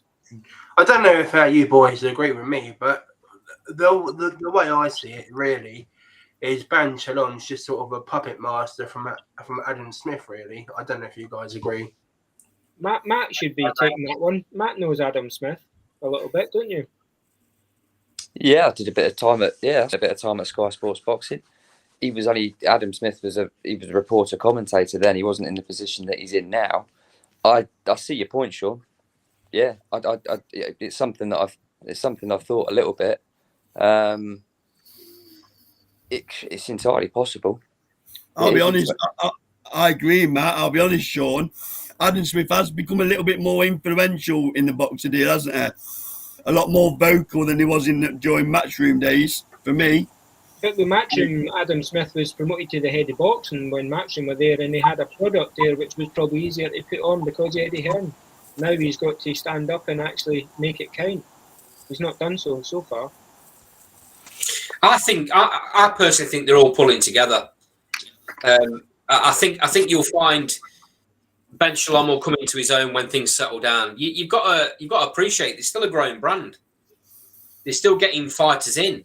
They still haven't got the best of stables. There's a lot of ifs, buts, and maybes. I think if we revisit this topic in a year's time, we'll be thinking completely differently about Ben Shalom. There's a lot of topics to come back to in a year's time. One of them being where will Ben Davison be as well, but that's for another discussion. On that note, Andy, do you want to bring it to a close? Absolutely, guys. We've done a load of short videos recently. They're all on the platform. We did another great one tonight where we talked about the 80s era, but mainly about the Four Kings and the influence that they had, how great they were. So check that out on the platform. That'll be on in the next day or so. Once again, thanks for joining us, Sean, Matt. Thanks for coming on again. You always bring some great comments. Thanks to everyone in the sidebar. As you know, we go live every single Thursday at 7 p.m.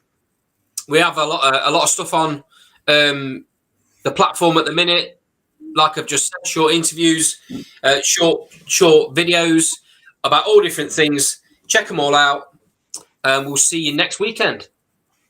Also, open applications. Anyone want to replace these peerage presenters? Drop comments in the chat bar, and it's a done deal. See you.